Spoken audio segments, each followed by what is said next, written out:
Winter, it's the worst. No one wants to be out in it, especially not cyclists. During the winter season, bike lanes like this basically become holding spots for cabs. Let me rephrase.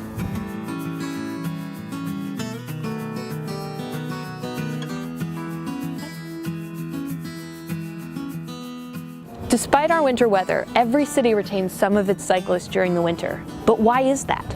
We all know winter is horrible. It's dark, it's cold, it's icy, it's dangerous. So why would you expose yourself to that on a bike? So I cycle in the winter because it's still the fastest way to get around. I like winter cycling because it is a really easy way to get around. I love cycling in the winter time because it keeps me active. It's easy, accessible. It's just a convenient way to get around. The bike racks are always empty in the winter. You can always find a spot to put your bike. Cars and the city is normally pretty good when you're going around at giving you some extra space. They kind of give you some leeway, and they take care of you in the winter because they know that you're out there and that it's not the most pleasant thing, but they're willing to help. We all kind of pull together here, and it makes it actually quite an enjoyable thing. Okay, I admit it isn't all bad. Looking at this scene, it doesn't even look dangerous. In fact, it's kind of nice. But obviously that can't be the case. I mean, those icy streets are definitely unsafe. You are far better off walking. Busing? Never mind. Driving. Drivers are always going on about how much. Okay, fine. I'll take the ferry. Oh, come on.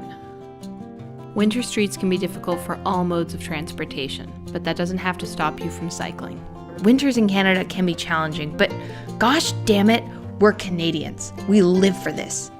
Winter cycling is a great way to get around the city, and it's perfectly safe as long as you remember 4 things: the weather, your experience level, your bike, and of course, appropriate clothing. Really? It's like -15 out.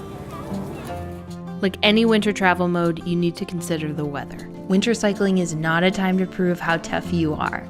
Just like any vehicle, you should avoid being on the road if visibility is poor or if the roads are not safe. Look out for slush patches that could catch your wheels, and of course, the dreaded black ice. Part of being safe is knowing your limits. Decide what your comfort level is, and in case of bad weather, have a backup plan for how you're going to get to your destination. If you're trying winter cycling for the first time, start slowly and build up your confidence. Start on nicer days and try to stick to roads that are going to be less stressful, such as calm, well-plowed streets. Preparing your 2-wheeled vehicle for winter is a must. The things you need to consider are your bike type, your winter accessories, and your winter maintenance. This is an example of a winter bike. If you have a nice bike that you enjoy riding in the summer, you may not want to just ruin it with the salt and the cold weather.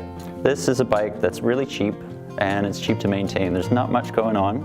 It's got fenders. If you don't have fenders, you're gonna want them in the winter. Tire selection, figure out some kind of tire with a little bit of tread. The only things that typically need replacing in the winter would be some cables that get rusty.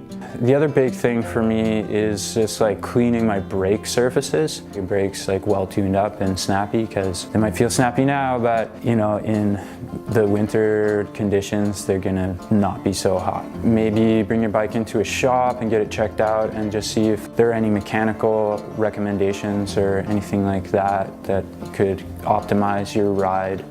Keeping your chain really well oiled, because it doesn't take very many salty, stormy, rainy Halifax days for that chain to get a bit on the rusty side.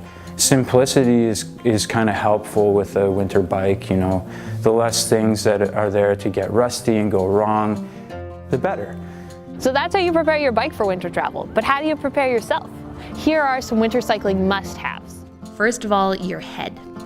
Hats are a must to keep your head warm underneath your helmet, but be sure to readjust for a proper fit. Neck gaiters or scarves can double up to protect your lower face from winds.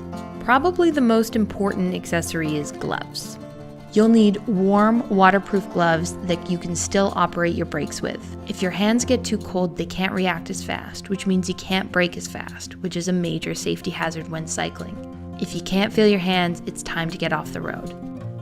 Just like cycling in the summer, shoes should have good grips on the bottoms. You don't want to lose your footing the first time you hit ice. Try wearing easy to remove layers. That way, if you're over prepared, you can stop and make a quick wardrobe change to keep you riding comfortably.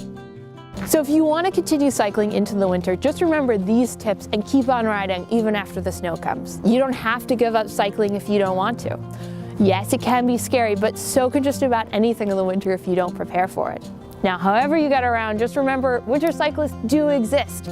So be sure to share the road and respect their pathways, even if the snowplows don't.